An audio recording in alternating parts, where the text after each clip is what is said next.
Welcome to Life in Sirens, Behind and on the Scene, a podcast by first responders. We're your hosts, Sophie, Jamie, and Aubrey.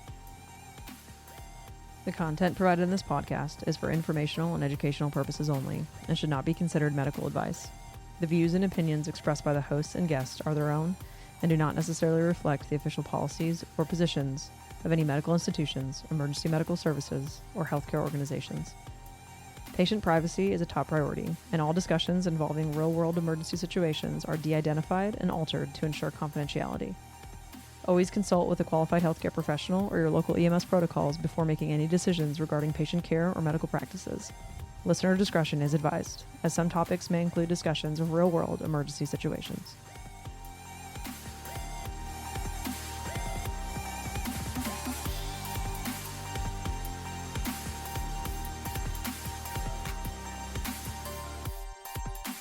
Welcome to another episode of Life in Sirens. Today we're going to be talking about a Q&A. Actually, we're not talking about anything. We're going to be doing a Q&A. People have written in and asked us some questions. We're going to be answering those. If you guys want to ask some questions yourselves or tell us some stories, you can go over to our website, lifeinsirens.com, and there is a listener submission form and also a contact us form. So if you got anything, send it our way. So we're just going to jump right in, and we're going to start with a category 1, which is EMS school and training. All right, question number 1. Did you attend school for paramedic, or did you do on-the-job learning? This is actually a really common question for people that are not in EMS. Mm-hmm. So for anyone that listens that doesn't know, you cannot do on-the-job learning to be a paramedic. You have to go to school. B school is normally like anywhere between 4 to 8 months. It really depends on what region you're in. And then A school is normally, you can do an accelerated that is them both combined for 1 semester. But if they're separate, it's normally like equals out to about a year. And then paramedic school is a full year. It's 3 semesters.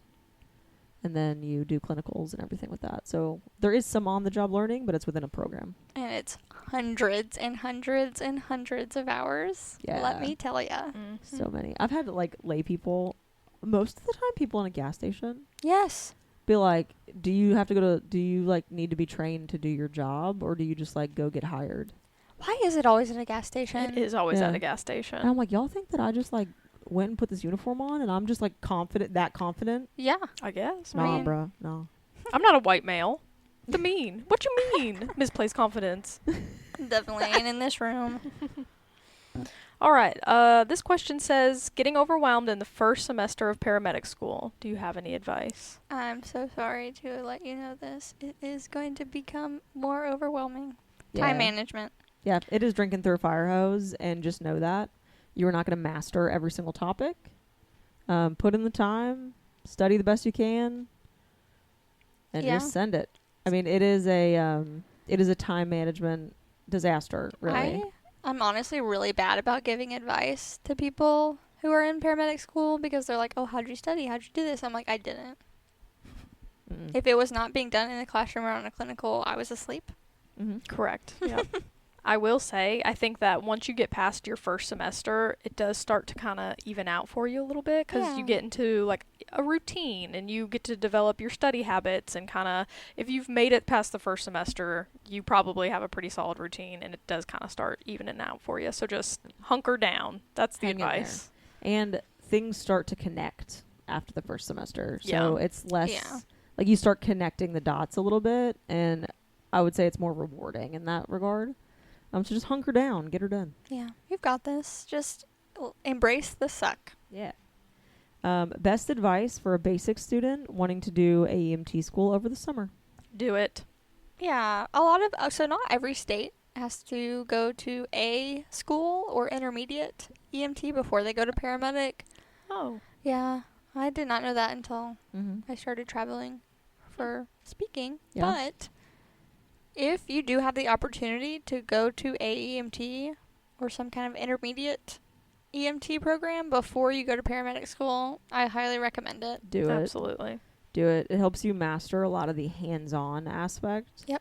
And like we always say, like until you are the absolute best AEMT that you could be, you shouldn't go to paramedic school. Because once you're the medic, like if you can't do it, then nobody else can do it. that's kind of like the expectation you have to have. Like, if nobody else can get this done, I have to be able to get it done. And if you can't hit the broadside of a barn with an IV, and neither can your partner, like, you're kind of like the last line of defense. So that's kind of what we always say. So for basic, like, go to EMT and put in everything you can there. Work really hard on your clinicals. Get as many possible IV sticks as you can. Yeah. Don't just meet the quota. Yeah, like the minimum requirement is honestly like just like barely scratching the surface of what you really need to become proficient. So just really get in there and try to put in some good work. All right, the next question is why flight medic? I think they're talking to you, Soph. They are interested as well. Do you have any good study guides for medic school?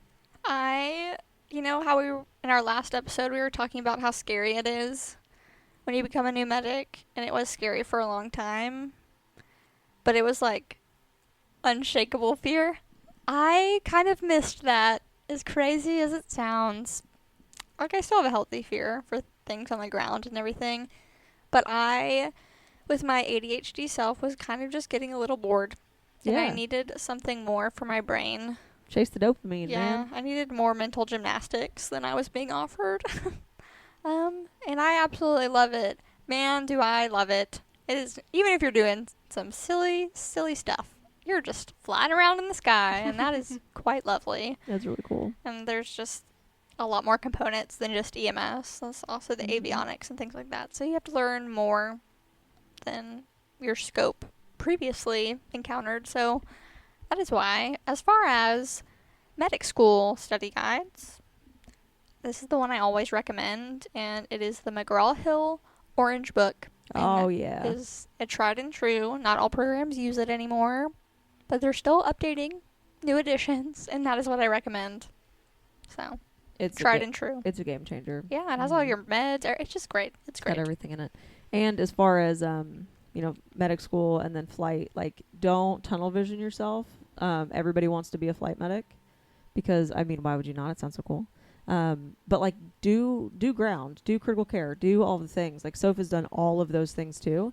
And then she decided that she wants to venture into like the critical care flight side of it. Yes, highly recommend. Don't like pigeonhole yourself. Like your only goal is to go flight, because you may love ground. I love ground. Yeah, I love it. I love it so much. And also a lot of people talked trash about doing ground interfacility critical care transport.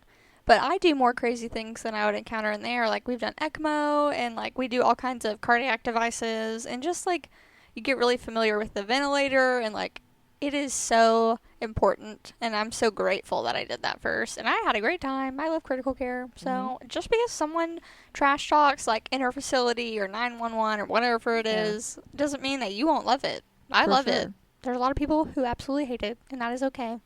That is why there are Sophies. Right? Speaking of, here we go. Starting out in EMS, is there a right first job, IFT versus 911, if you want to go to EMTP as soon as possible? I want you to do me a favor and get that out of your mind. ASAP? I know. I immediately applied for paramedic school when I became an EMT on the truck. Immediately. And I'm glad I did not go. And we work at a very high volume, high acuity service, especially then. I only did IFT for 3 weeks before I got my first 911 job. And it showed. Yeah, I did IFT for a year. And then even when I started working 911, I was only kind of half working 911. We had a transfer truck at that time. And so I was working on a truck that took transfers, but then when we weren't running transfers, we ran 911. It was like a weird combo truck. Yeah, I would not take it back. I will be so honest with you. I hated it. Yeah, it's not but glorious. At the very beginning, I loved it. I was just in an ambulance. I was an EMT basic. I had no idea what was going on. But if you work convo or interfacility transfers first, then you learn like how to move a patient from a bed to a stretcher, because now you're not just automatically trying to figure out like toilet to stretcher. Right. Right. And so how do you move a patient from a bed to a stretcher, and how do you handle that? Stretcher mechanics. Like, how do you wheel a stretcher, push a stretcher, pull a stretcher, load a stretcher? Please push. If you're in the back, you're in charge of pushing. You're in charge of the speed. If you're in front, you're in charge of the steering. Yes. Just so you know. The only time that your front should be pulling as hard as the back is pushing is if you were in tiny gravel. Or there's a very, very, very, very Gravel. large Very person. large person.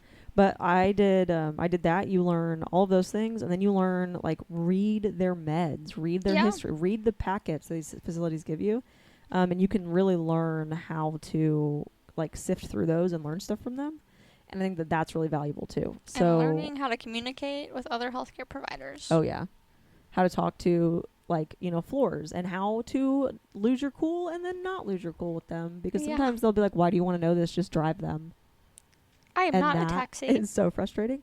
But I think that if you have the opportunity to start 911, I will not discourage you from that, because I know that's a lot of people's goal. Yeah. Don't turn that down because you feel like you have to work convo. But if you don't have the opportunity to start 911 and you need to start somewhere, start convo, start interfacility transfers.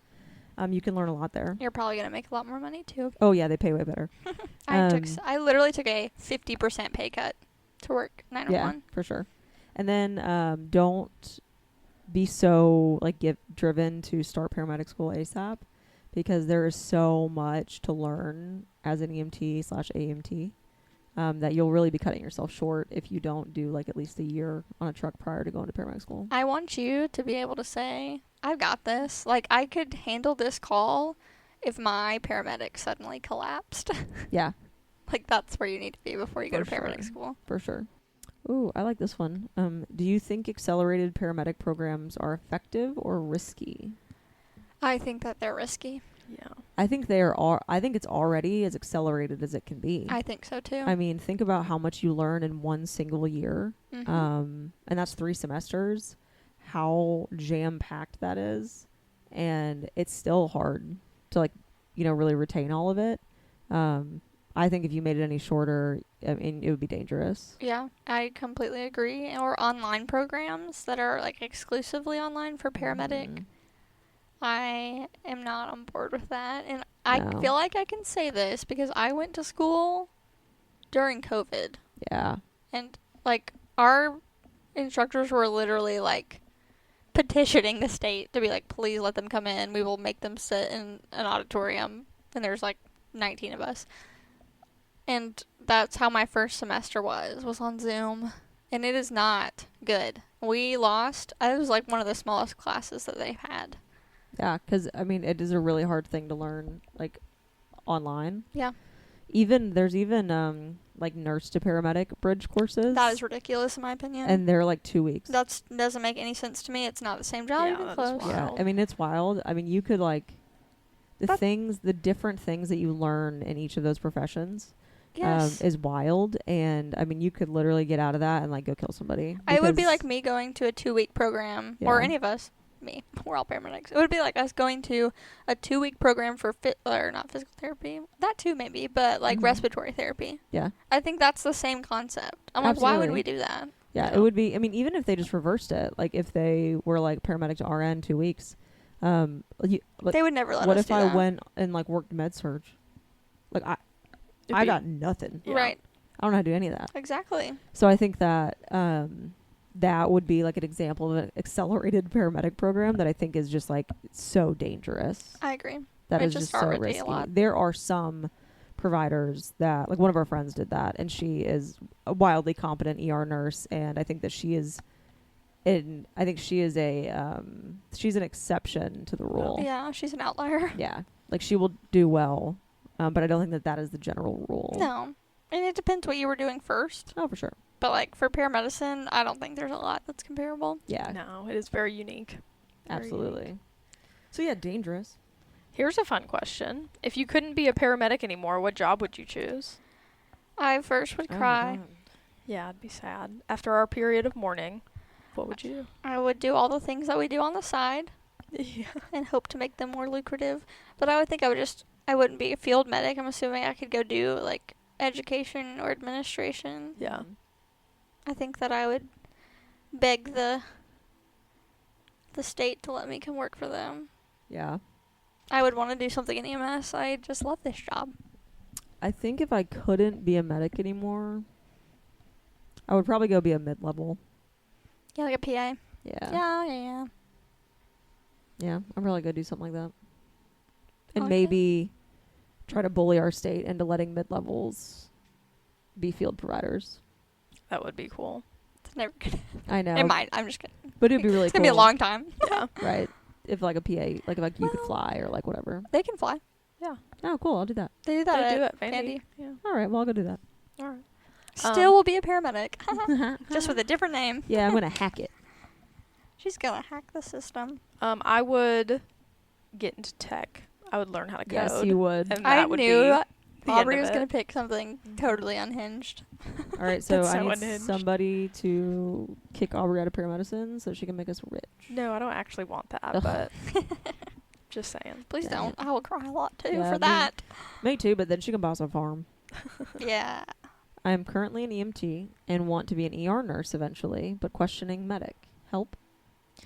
Do it. It's the most fun that you'll ever have. You can always go get your RN, you know? Yeah, I fear that if you become a medic, it will take you much longer to be an RN because you're gonna love it, Yeah. That is my only fear.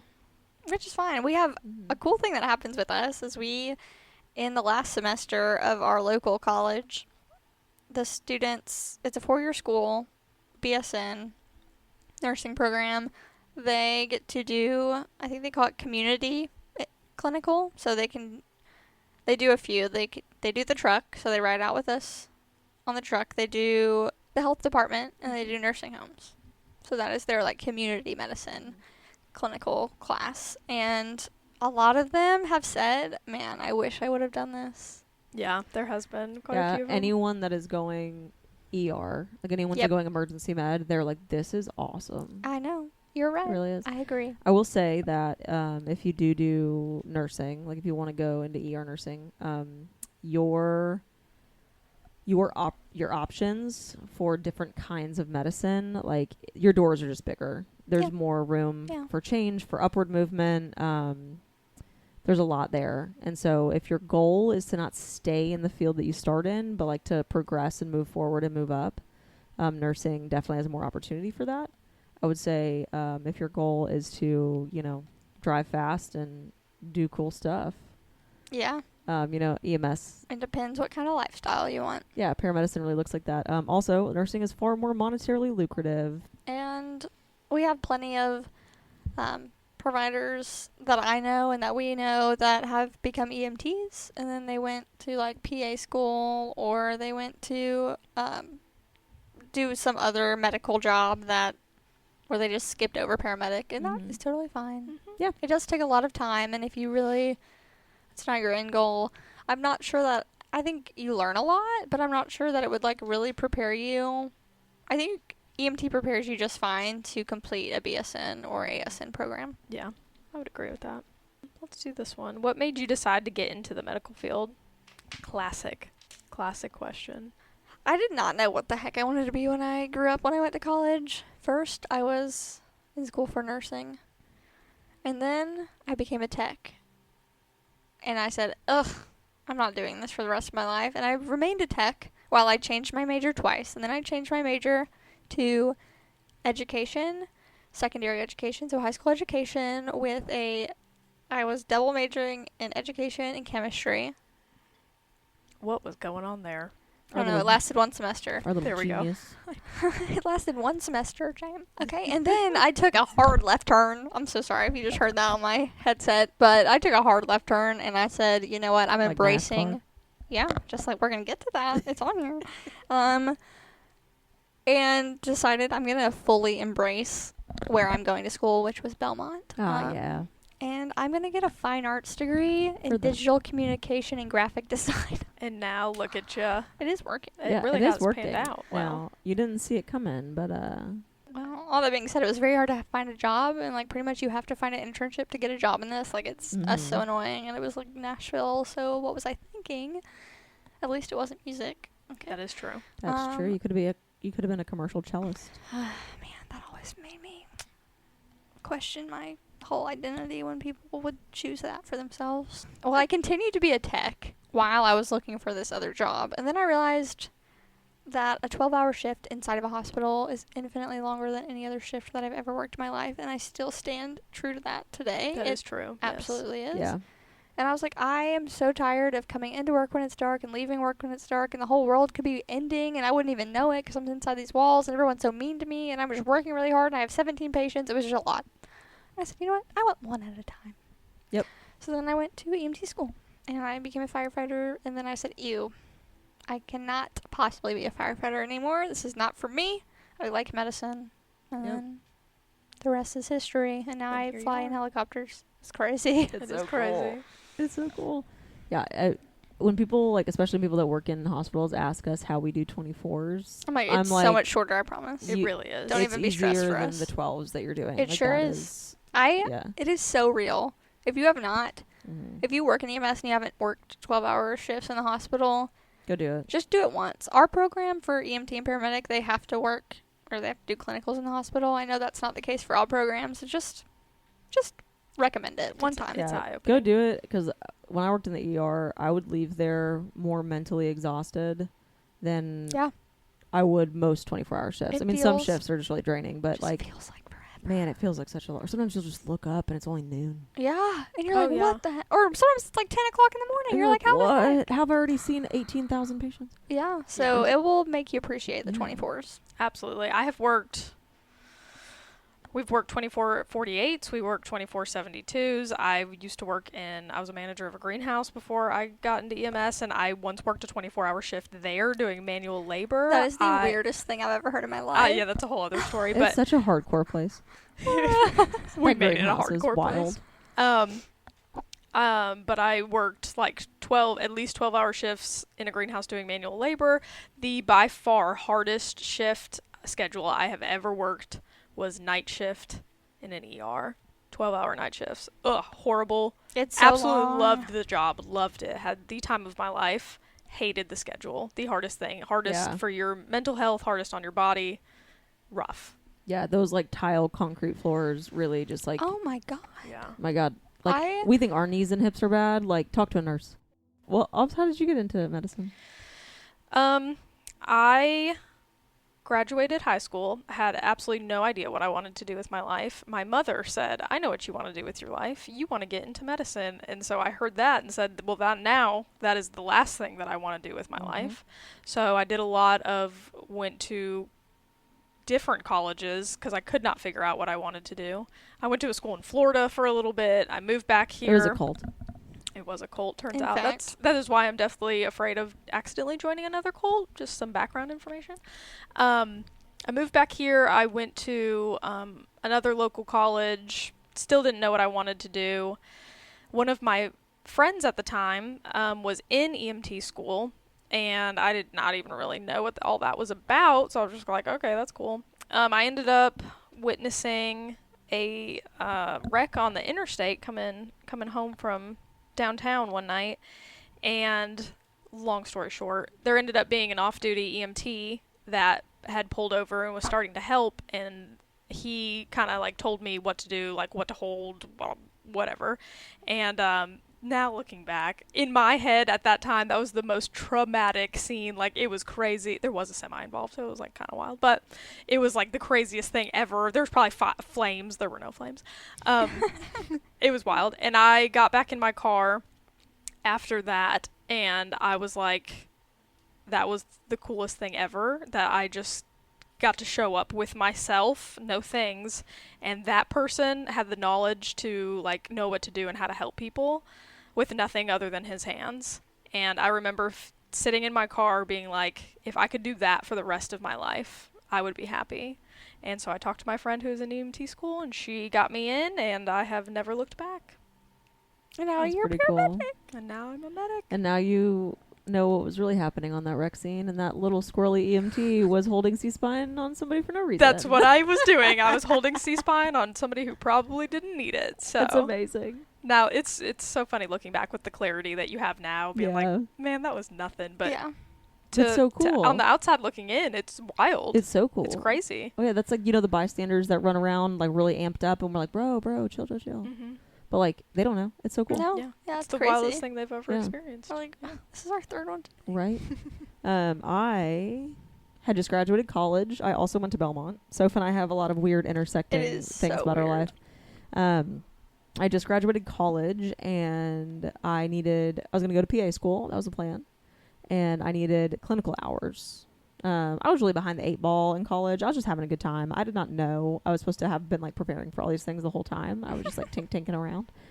And so like I did well, but I was like, oh God, I should have been doing things. So I needed clinical hours, and basically to apply to PA school, you have to have like X amount of experience in like close to in the medical field. So the choice was CNA or EMT. Yeah. Yeah. I was a CNA, guys. Oh, and I said, what are those? And so then I looked at what they are, and I said, ooh, that first one sounds horrible.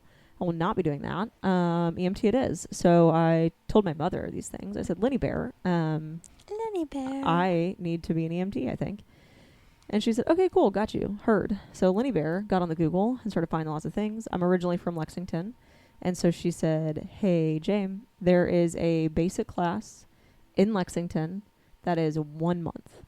This summer, like in a month. I said, oh, okay, bet. So I went home for a month. I took this basic class. It was 9 to 5 every day. And I learned 8 months of material in 1 month. And by learned, I mean I did not. But I have a bachelor's degree in biology. So lucky enough, I knew a lot of the like patho and anatomy and everything already. So I went and took, I don't know how any of these other kids like passed this exam, but I went and took my basic exam. I failed it the first time because I had never taken an adaptive exam before. And I took this class in 1 month. And then I passed it the second time. I went back to Nashville. I lived in Green Hills at the time. So I went back to Nashville. And I was like, here I go. I'm ready to work for Nashville Fire. And I talked to a friend who I'd gone to college with. Her mom was a chief of the department. And they were like, haha, joke's on you. Yeah, and I was like, I'm ready to apply. How do I do this? And she was like, what's your license? And I was like, EMT. She's like, basic? I said, yeah. She's like, oh, you can't work 911 anywhere. In our state. And I was like, Really is not very common. Oh my God. She could have gone real rural and done it. Yeah. So then I started working Convo for a year. Got my AMT, started working for our county. And I've been there ever since. It's been almost 9 years. Then I went to medic school and critical care and did all that. But I just never went to PA school. I just got into EMS and I was like, this is cool. And then the more licensure I got, the cooler it got. And I was like, well, now I want to be a medic. Like, I want to be running the show. And that stayed cool. And now every time I see what other providers do, like mid-levels do, I'm like, I just don't think I'd be happy doing that. I certainly thought I would, and then I became a medic. Yeah. And I was like, oh, can't. One thing we talk about in EMS is like there's not a lot of like room for growth, but there is if you're ambitious and creative.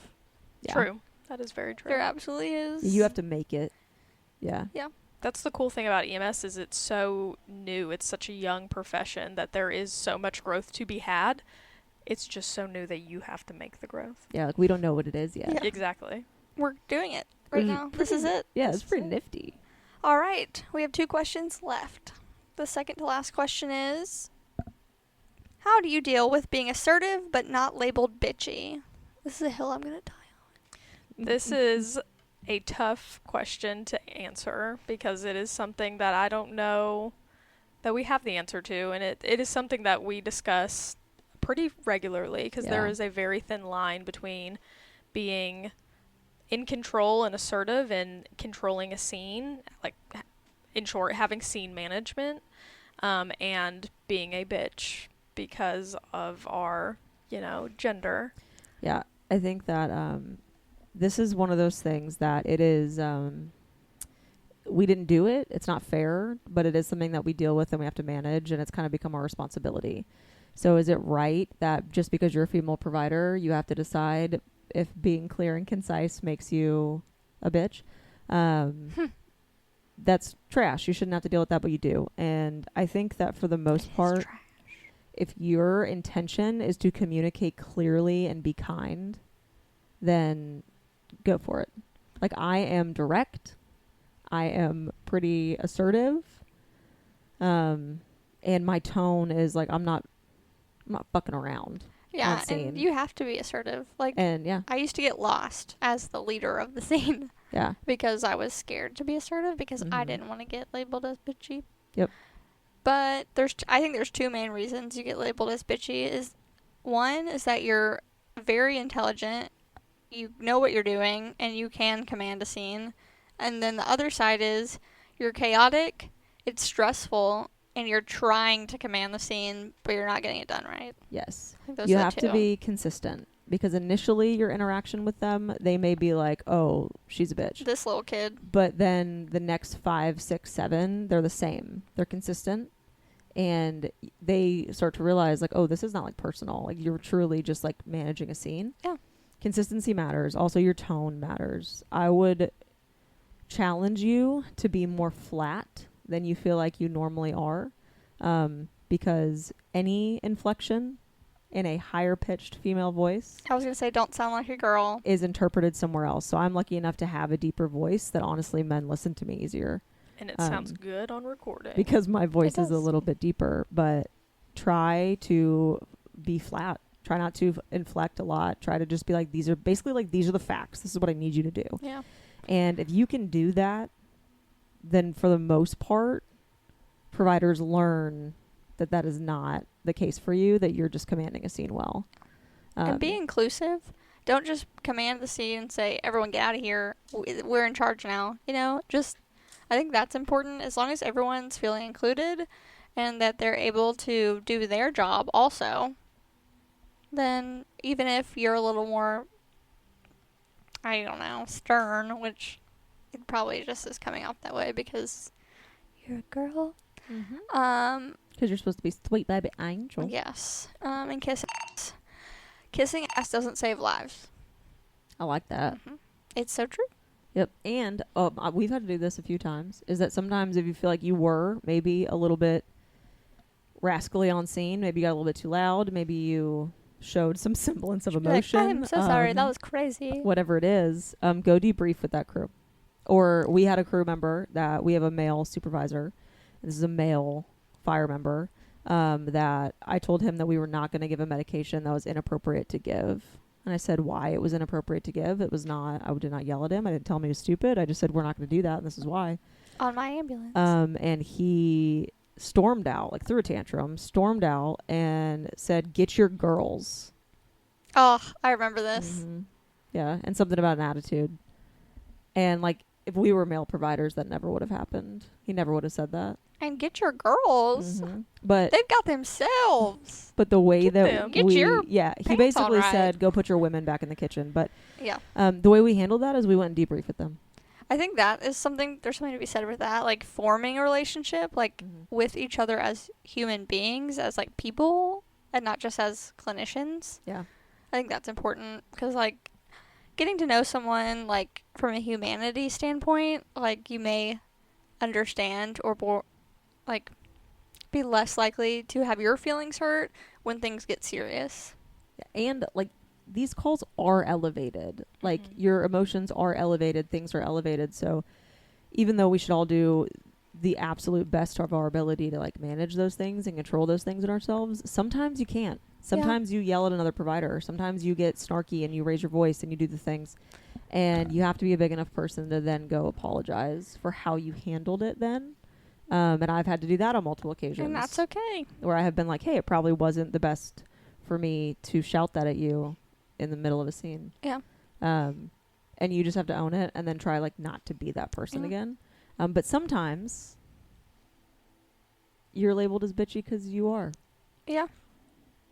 Check yourself before you So wreck try to make yourself. sure that you are not contributing to that in Please don't. like an aggressive way. And then just, you know.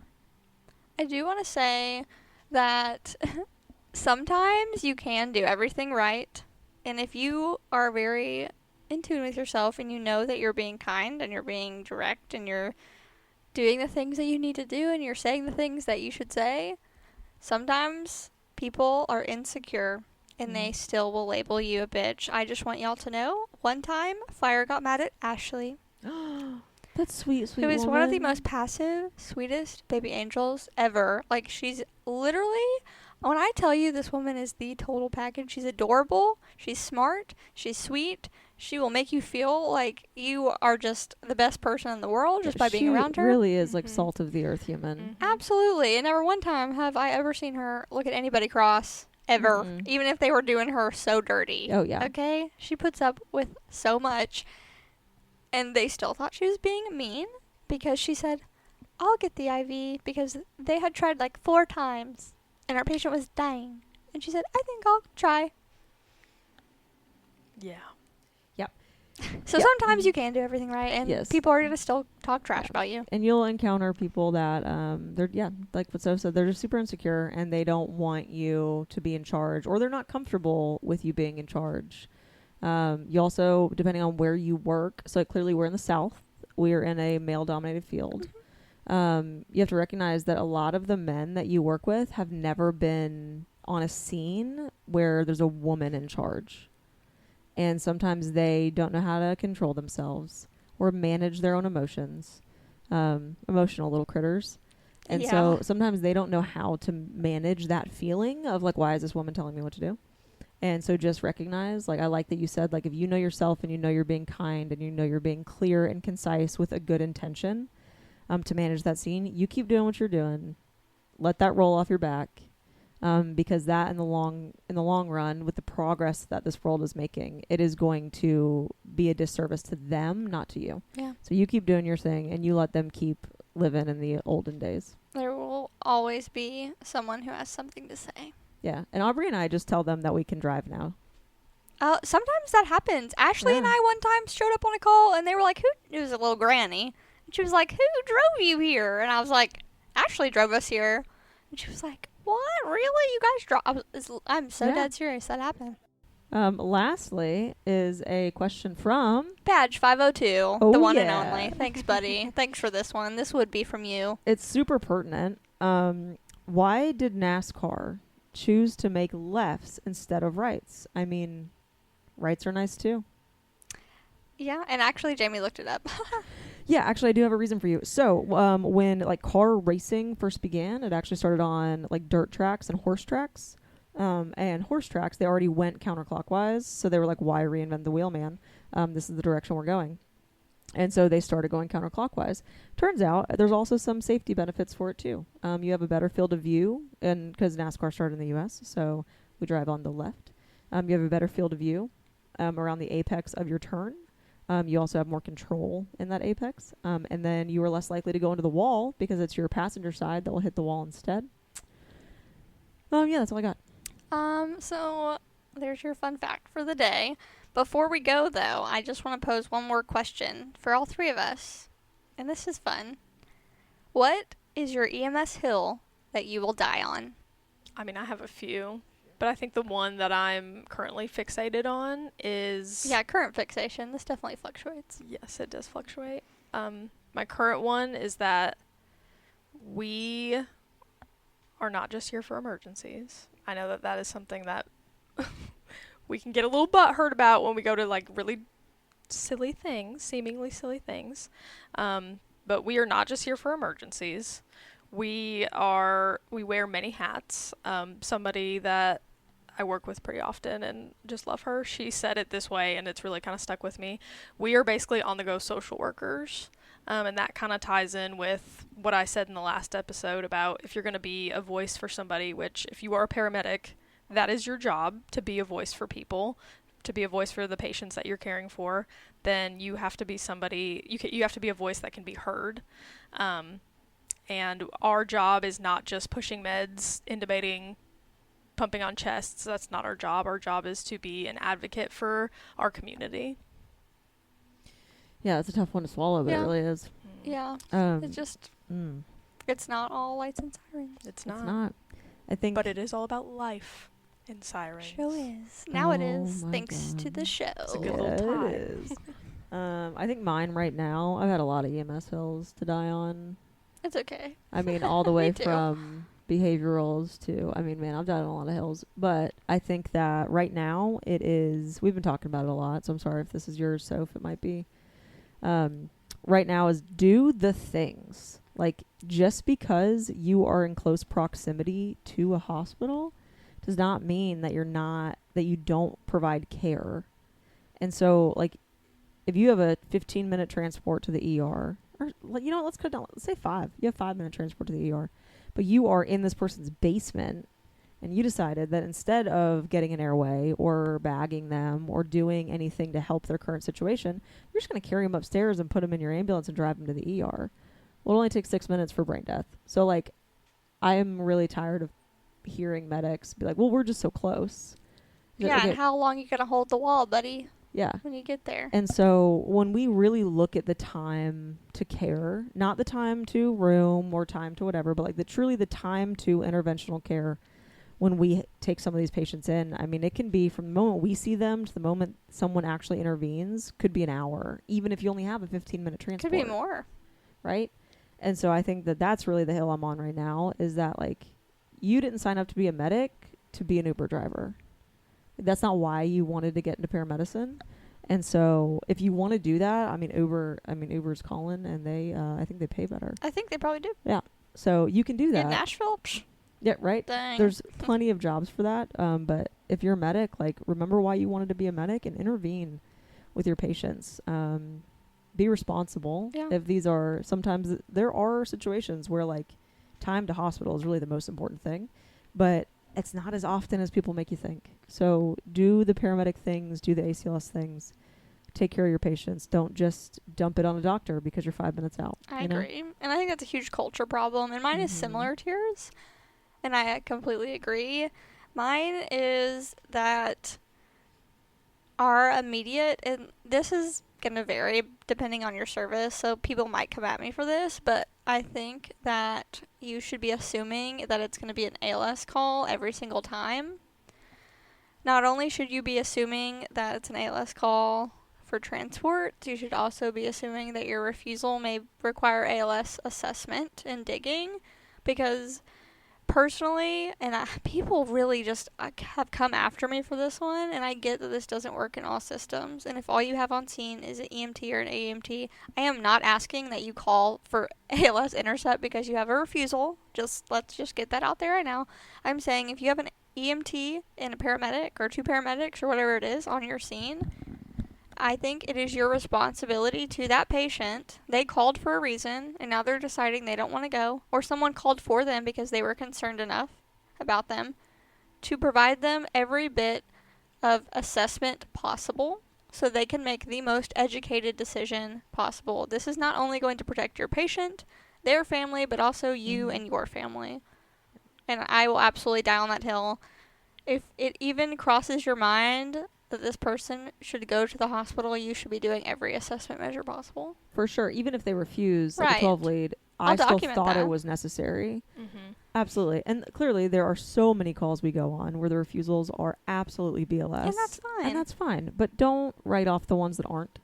And if you are, if you work for a service that does BLS, that it's a EMTB and an EMTA, the highest provider should write that refusal. Yeah. So, like, it may not even be in a situation where you have ALS on scene, but whichever one of you is the highest provider, or if you're the same, whichever one feels more comfortable, but, like, try to make sure that you're doing the absolute highest level of care that you're capable of. I also know there's agencies that I've worked for that if you are running BLS, you can transmit that 12 lead to medical direction, and they will interpret it for you, and they will send it back, and you can put that in your chart. Well, that's really cool. It is something that does happen, not everywhere, but it does happen. So use all your resources. Yeah, that's really cool. Cover yourself, cover your patient.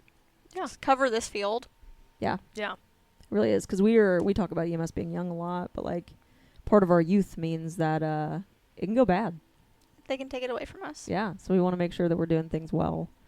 But yeah, I think those are our hills that we would all die on. And honestly, guys, we have way more. Oh, We yeah. have That so could be a many. whole episode in and of itself. We have True. so many hills.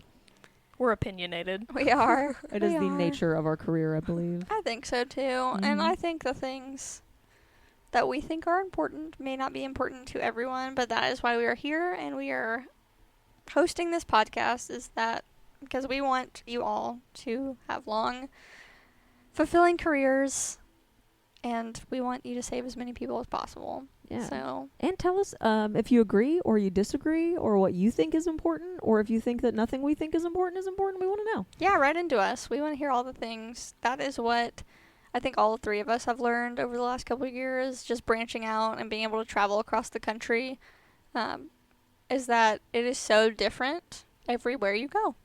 There's nothing comparable in a lot of places. Yeah. So if this is not reality for you, it just may be because your system does not operate that way. So please give us some insight. We love to hear it. Yeah, I would love to hear about all the other systems, what you do, like people that are super rural, like North Dakota rural. Yeah. I want to know. Mm-hmm. Yeah. Like something I learned, which I didn't know until I worked for a company that also that services Alaska. There's called community medical responders. Like there's nothing out there. So that might be the person that calls for an aircraft for your patient. Just like a homie that just like gets a text and they're like, go check on Jerry. Yeah. Like they're like the person in that village that's like, Peepaw is having some chest pain, so he's going to go down there, and he's the one who's doing like the radio communications and things like that. They basically they're very bare minimum. Like it is so different in different places. Like it's crazy. Like one thing we don't have in this state is volunteers. So like we don't do volunteer EMS. Even though we are the volunteer state. I just realized that. Silly. That's really funny.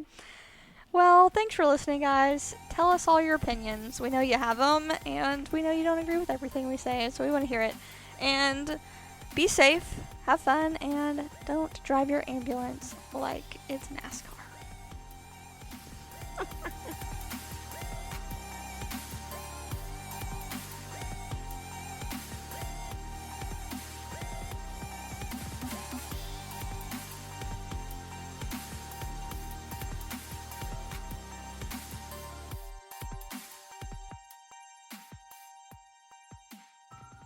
This has been Life in Sirens, produced by three nerds trying to bring you content that you might actually care about.